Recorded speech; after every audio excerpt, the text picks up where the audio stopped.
11வது கேள்வி. ஃபாரடேயின் மின்காந்த தூண்டல் பற்றிய விதி.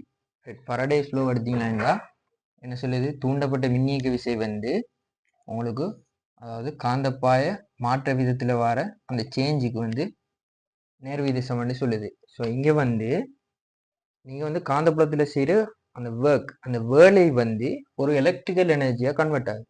அப்போ வந்து இது வந்து ஒரு எனர்ஜியை பேஸ் பண்ண ஒரு கன்செப்ட். ஓகே, ஒரு மெக்கானிக்கல் எனர்ஜி ஒரு எலக்ட்ரிக்கல் எனர்ஜியா கன்வெர்ட் ஆகுது. அப்போ என்ன ஆன்சர் வரும்? சக்தி காப்பு இது எனக்கு தொடர்பட்டதுங்கிறது அந்த ஆன்சர் சரி. ஓகே, அப்போ ஆன்சர் வந்து 2வது. அடுத்தது 12வது கேள்வி. இதுல வந்து ஒரு ஆரையுடைய ஒரு வட்ட பகுதியை வெட்டினதுக்கு பிறகு எஞ்சிய பகுதியில புவியீர்ப்பு மையம் கட்டிருக்கு. ரைட், இப்போ ஃபர்ஸ்ட்டுக்கு வந்து இதை திணிவை பரப்புக்கு நேர்வீத சமன் எடுப்போம்.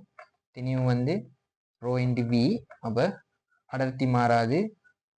ஸோ ஏ இன்ட்டு தடிப்பண்ணு எடுத்தீங்களா இருந்தா ஏ தடிப்பு மாறாது, அடர்த்தி மாறாது. ஸோ என்ன எடுக்கலாம்? திணிவு வந்து அதில் பரப்புக்கு நேர்வீத சமன் எடுப்போம். ஸோ இதுல பரப்பு இந்த வெட்டப்பட்ட பகுதியில திணிவை வந்து நான் ஓகே எம்என் எடுப்போம். அதில் பரப்பு வந்து என்ன? பைஆர் வர்க்கம். டோட்டலா இதை வெட்ட முன்னுக்கு இந்த ஆப்ஜெக்ட் பரப்பு என்ன வரும்? 4πr வர்க்கம் வரும். ஓகே, அதுல திணிவப்ப 4m எடுப்போம். ஓகே, ஏண்டா பரப்ப நம்ம திணிவுக்கு நேர்வீத சமன் எடுக்கிறோம். ஸோ அதுல வெட்ட முன்னுக்கு அப்போ 4mங்கிறது அதுல சென்டர்ல இருந்திருக்கும். சென்டர் ஆஃப் கிராவிட்டி சென்டர்ல வந்திருக்கும். Okay, right. இப்ப இந்த துண்டை மட்டும் கருதினீங்களா இருந்தா அதுல சென்டர்ல எம்ங்கிற திணிவு வரும். அதாவது எம்ங்கிற இதுக்குரிய சென்டர் ஆஃப் கிராவிட்டி இங்கே இருக்க போகுது. அப்ப 3mங்கிறது வந்து இந்த இன்ஜின பகுதியில வந்து திணிவை 3m எடுப்பீங்க. அதை வந்து நம்ம ஒரு இடத்துல குறிப்போம், 3m குறிப்போம். இப்ப நீளத்தை தான் நம்ம காணணும். எவ்வளவு டிஸ்டன்ஸ் என்று பாக்குறது தான் இப்ப கேள்வி. இப்ப இந்த 3m எவ்வளவு டிஸ்டன்ஸ்ல இருக்கேன்னு நீங்க ஃபர்ஸ்ட்டுக்கு கண்டுபிடிக்கணும். ஓகே, இப்ப 4m வந்து இது வெட்ட முன்னுக்கு. இப்ப நீங்க எம்ங்கிற ஒரு ஒப்ஜெக்டை வெட்டி எடுத்துட்டீங்க. வெட்டி எடுத்தா இப்ப வெட்ட முன்னுக்கு பாருங்க, இதுல ரேஷியோ வந்து எப்படி இருக்கு? 3mம் எம்மும் சேர்ந்து 4m வந்து இதுல சென்டர்ல வருது. சென்டர் ஆஃப் கிராவிட்டி இந்த ஒப்ஜெக்ட் சென்டர்ல வருது. அது நீளம் வந்து விகிதம் வந்து எப்படி வரும்? விகிதம் வந்து 1:3 இருக்கு. ஸோ அது நீளம் வந்து எப்படி வரும்? 3:1 வரும். விளங்குதா? ஏண்டா திணிவுக்கு நீளம் மாறித்தானே வரும் அதுல பங்கு. இது 3 அண்டா இது 1 வரும். ஓகே, அப்ப இதுல டிஸ்டன்ஸ் வந்து 2r, இது வந்து r, இது வந்து r. ஸோ இந்த இங்க 3 பங்குன்னா இங்க ஒரு பங்கு. ஓகே, இந்த ஒப்ஜெக்ட் இப்ப 3m, இது வந்து ஆப்ஜெக்ட் வந்து m. இந்த நீளம் வந்து 3 பங்குன்னா இந்த நீளம் வந்து என்ன? ஒரு பங்கா இருக்கும். ஒரு எக்ஸன் எடுங்க, இது வந்து 3 எக்ஸன் எடுங்க, அப்படி வரப்போகுது. ஓகே, இப்போ இதை வந்து நீங்க வந்து வெட்டி எடுக்கிறீங்க. வெளியே வெட்டி எடுத்தா என்ன நடக்கும்? இப்ப இது வந்து இல்ல. அப்ப ஆறுங்கிறது 3ஆ பிரிக்கிறீங்க. ஆறுங்கிற டிஸ்டன்ஸ் வந்து இங்க வந்து 3 பங்குக்குரியது. ஒரு பங்குக்குரியது. அப்ப என்ன வரும்? 6 3ஆ பிரிச்சு ஒரு அதுல ஒரு பங்கால இப்ப எஞ்சின பகுதி அங்கால போகணும். விளங்குதா? அதாவது ஒரு சின்ன துண்டு, ஒரு சின்ன பகுதி வந்து சென்டர் ஆஃப் கிராவிட்டி அங்கால போகணும். அப்படியான ஒரு ஆன்சர் தான் உங்களுக்கு ஆன்சருக்கு வரணும். அப்படி பாத்தீங்கன்னா டி வந்து வரணும்.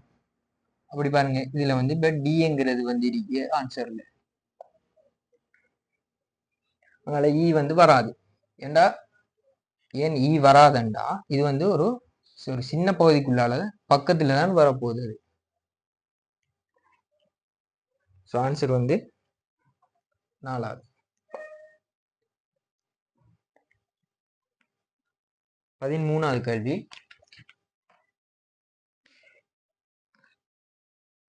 ஏபி எனும் இரு ஒளிமுதல்கள் ஒரு புள்ளியிலிருந்து தூரம் ஆறில் உள்ளன.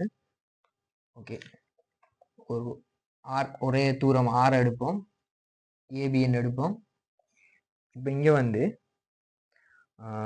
அப்புள்ளியில் அளக்கப்படும் ஒளிச்செறிவு மட்டங்கள் முறையே 72ம் 92ம்.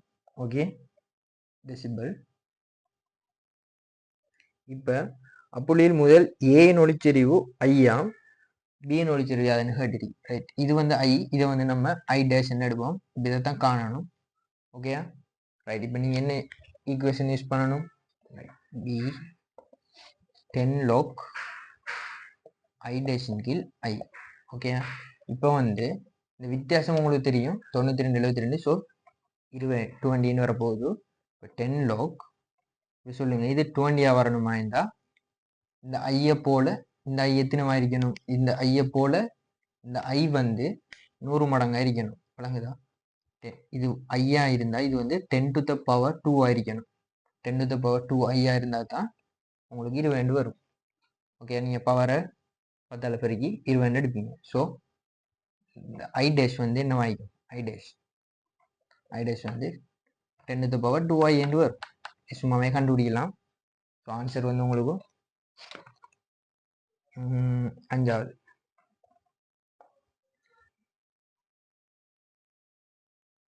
அடுத்த கேள்வி 14வது கேள்வி. ஓர் இலட்சிய நிலைமாற்றியின் முதன்மை சுருளில் 200 முறுக்குகளும் துணை சுருளில் 400 முறுக்குகளும் உள்ளன. ஒரு நிலைமாற்றியில் எடுத்தீங்களா இருந்தா இங்க வந்து 200, இங்க வந்து 400, இது வந்து என்ன என்பி என்எஸ். இப்போ வந்து நம்ம யூஸ் பண்ணுவோம் VPO VS equals NPO NS. இப்போ நீங்க என்ன காணணும்? இதுல துணையின் ஆர்எம்எஸ் வோல்ட் அளவு விஎஸ் காணணும். ஸோ என்பி வந்து தெரியும் உங்களுக்கு 200 கீழ் 400. விபி வந்து தந்திருக்கு என்ன? முதன்மை 110. ஸோ விஎஸ் வந்து இதை போல 2 மடங்கு. ஸோ விஎஸ் வந்து என்ன வரும்? 220 வரும். ஓகே, விஎஸ் வந்து 220 வரும். அடுத்து நீங்க ஐஎஸும் காணணும். ஸோ யூஸ் பண்ணணும் VP IP equals VS IS. So VP வந்து எத்தனை? 110 இன்டூ ஐபி வந்து தந்திருக்கு 10. விஎஸ் வந்து 220, ஐஎஸ் வந்து காணணும். ஸோ இதை போல இது 2 மடங்குண்டா இது ஐஎஸ் வந்து 5 வரும். Okay, IS 5, VS 220. ஆன்சர் 4வது ஆன்சர்.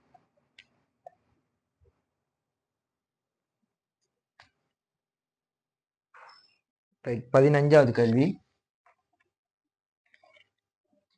ஒரு கிடைச்சுழல் மேசையின் மேற்பரப்பில் வைக்கப்பட்டுள்ள ஒரு சிறிய நாணயத்திற்கும் மேற்பரப்பிற்கும் இடையே உள்ள நிலையில் உராய் குணகம் 0.36 ஆகும். இப்போ இப்படி ஒரு சுத்திர ஒன்று எடுத்து ஒரு நாணயம் ஒன்று வைக்கிறீங்க. இது சுத்தக்குள்ள என்ன நடக்க போகுதுண்டா, இது வந்து வெளியே போக பார்க்க போகுது. இது வெளியே போக எத்தனைக்கும். ஸோ அதை எதிர்த்து உள்நோக்கி ஒரு உராய் விசைன்னு தொழிற்படணும். அப்போதான் அது வந்து வெளியே போகாம இருந்து சுத்தும். ஓகே, ஸோ இதில் இப்போ வந்து கேட்டிருக்கீங்க உங்களுக்கு என்ன? சுழற்சி கதி 30 RPM. இது வந்து கோண வேகம். சுழல் மேசையின் மையத்திலிருந்து நாணயம் வலிக்கு சில உயர்ந்த வச்ச தூரம். ஸோ மையத்தில் இருந்தாலும் இந்த டிஸ்டன்ஸ் கேட்டிருக்கி. இது நம்ம டிஎன் எடுப்போம்.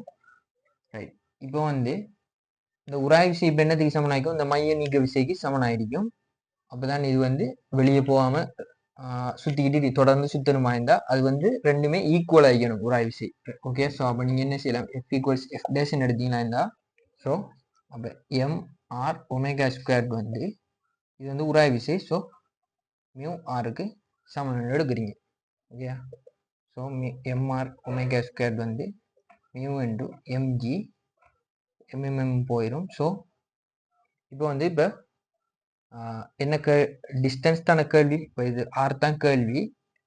ஆர் வந்து mu G over omega square. Omega வந்து உங்களுக்கு ஆர்பிஎம்ல தந்திருக்கு.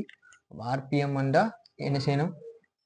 இப்போ ஒரு ரொட்டேஷனுக்கு 2π, ஒரு ரொட்டேஷனுக்கு 2π வரும் ஒரு மினிட்டுக்கு. அப்போ 30 × 2π ஒரு மினிட்டுக்கு தானே. அப்போ 60ஆல பிரிக்கணும். ஓகே, அப்போ இதுதான் இப்போ கோண வேகம்.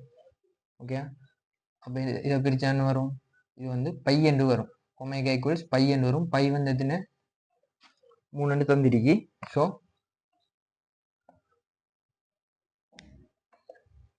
இப்போ நீங்கள் வந்து இங்கே பிரதிட்டீங்களா இருந்தால் மியூ வந்து எத்தனை 0.36 into 10 into 9, so 3.6 divided by 9, so உங்களுக்கு என்ன வரும் 0.4 வந்து வரும் distance. ஓகே,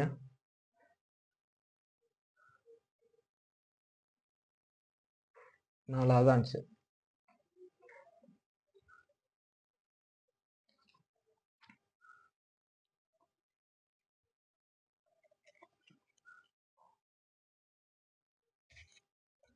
ரைட், 16வது கேள்வி. இதில் வந்து இப்படி உங்களுக்கு ஒரு படம் ஒன்று தந்திருக்கு.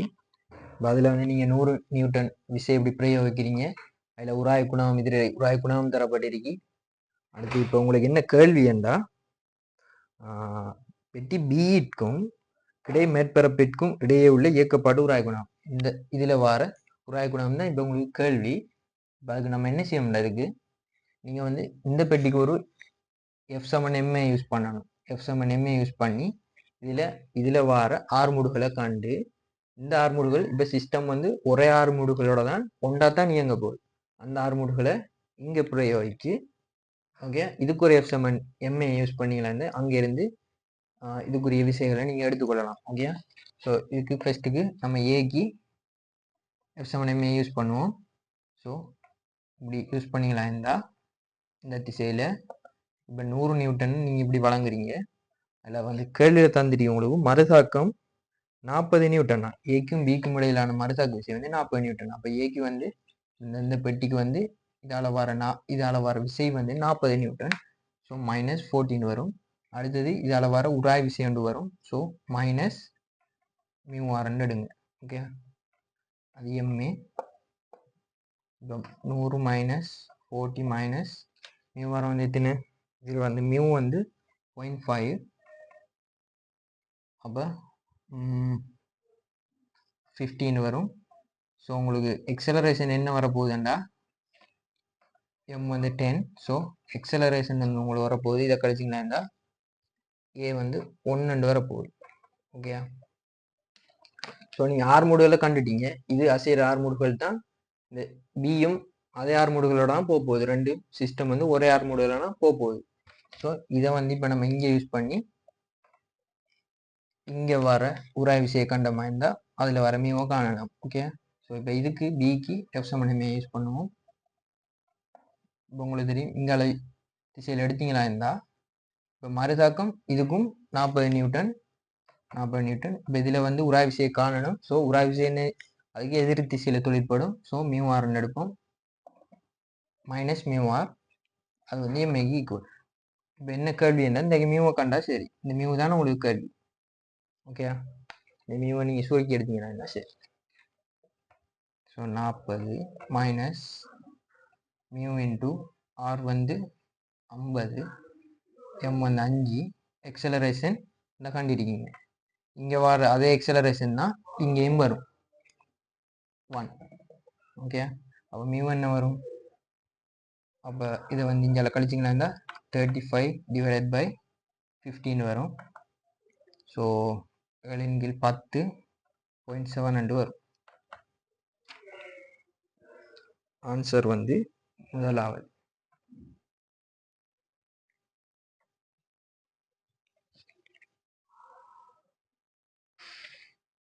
ரைட், 17வது கேள்வி. ஒரு குறித்த வெப்பநிலையில் மில்லிமீட்டர் வாசிப்புகள் 5 × 10⁻⁵. ஓகே, 10⁻⁵ மில்லிமீட்டர் வரைக்கும் செம்மையாக இருக்குமாறு ஓர் அளவீட்டை பெறுவதற்கு ஓர் உருக்கு மீட்டர் கோல் பயன்படுத்தப்பட வேண்டி உள்ளது. அளக்கும்போது அனுமதிக்கத்தக்க உயர்ந்தபட்ச வெப்பநிலை மாறல் யாது? இது வந்து ஒரு மீட்டர் கோல். இப்போ நீங்கள் அளக்க போறீங்க என்ன, 1 மில்லிமீட்டர் வரைக்கும் அளக்கலாம். இதுதான் வந்து நீங்கள் வரக்கூடிய மேக்சிமம் எரர், அங்கே வரக்கூடிய அந்த மேக்சிமம் நீட்சி, அந்த எரர் வந்து இவ்வளோன்னு தாராங்க. அப்போ நீங்கள் வந்து நேரடியாகவே சமன்பாடை யூஸ் பண்ணலாம். டெல்டா எல் வந்து எல் அல்ஃபா தீட்டாண்டு. ஸோ இந்த எல் தான் நீங்கள் இதை போடணும், -5, இதுக்கு வந்து 1. ஓகே, அல்ஃபா வந்து தந்திரிக்கி 1 10 to the power minus 5 இந்த தீட்டா கணிக்கலாம் தான் சரி delta theta okay delta theta என்ன வரும் ஸோ 5 என்று 5 ஆன்சர் வந்து 5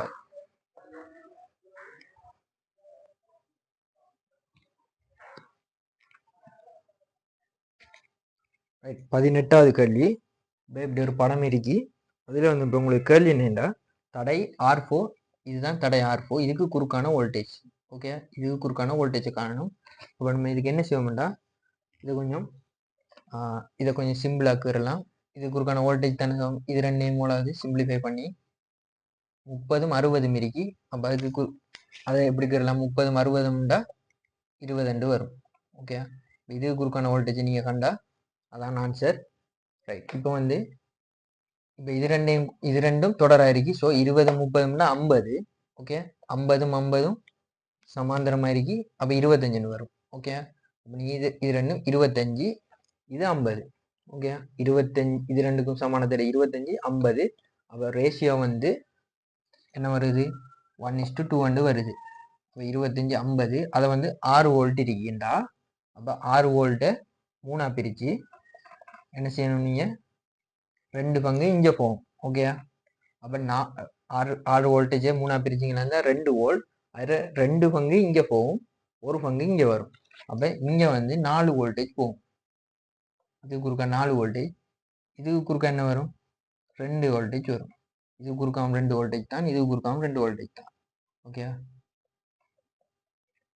இப்போ பாருங்க 2 வோல்டேஜ் இது குறுக்கா இருக்கு இப்போ நம்ம கேள்வி வந்து இதுக்கு குறுக்கான வோல்டேஜ் தானே ஸோ இதோட ரேஷியோ வந்து 2:3 இருக்கு அதுக்கு குறுக்கா 2 வோல்டேஜ் இருக்கு அப்போ நீங்கள் என்ன செய்யணும்னா 2 வோல்டேஜை 5ஆ பிரித்து அதில் 2 பங்கு இதுக்கு குறுக்கா இருக்கும் ஓகே நம்ம காணணும் நீங்கள் என்னது இதுக்கு குறுக்கான வோல்டேஜ் தான் காணணும் அப்போ 2 இன்ட்டு ஓகே 2/5 எழுதிங்கன்னா சரி அப்படிதான் ஆன்சர் அப்போ 0.4 வந்து வருது ஸோ ஆன்சர் வந்து 0.8 வரும் இதுக்குறான வோல்டேஜ் வந்து 0.8 வோல்டேஜ் ஸோ ஆன்சர் வந்து 2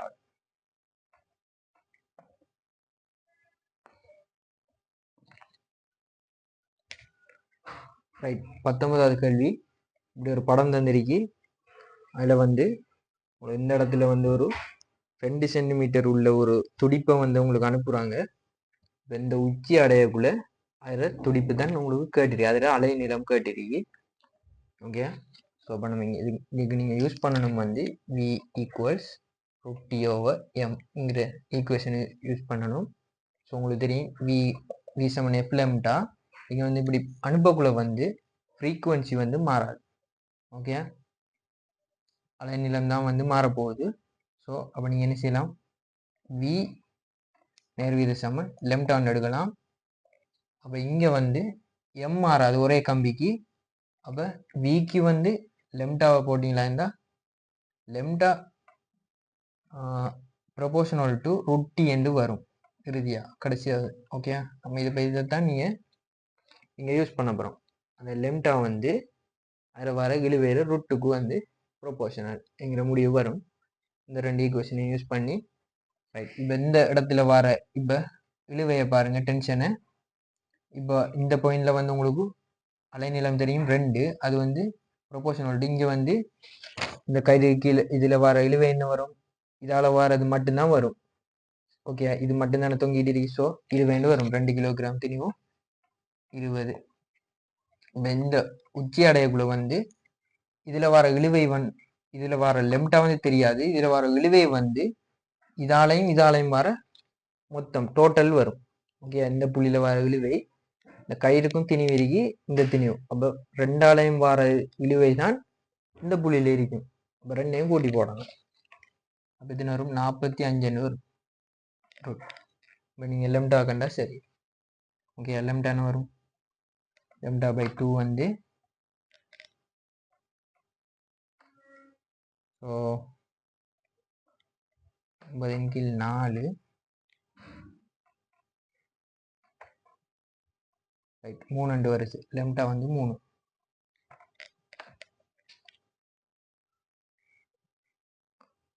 ஆன்சர் வந்து 4வது.